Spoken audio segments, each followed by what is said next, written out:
என் வாழ்வை பரிசளித்து வாழ்த்து சொன்னாய், வாழும் தெய்வம் நீயே.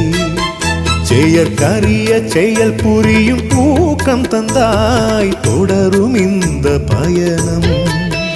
என் தாயாக நீ இருந்தாய், தந்தை அன்பாலே அரவணைத்தாய்.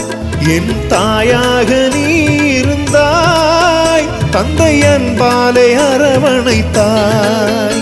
நல் நண்பனாக வந்து உறவு தோள் கொடுத்து இன்ப பாடல் இசைத்தாய். பாதைக்கு விளக்கானாய்.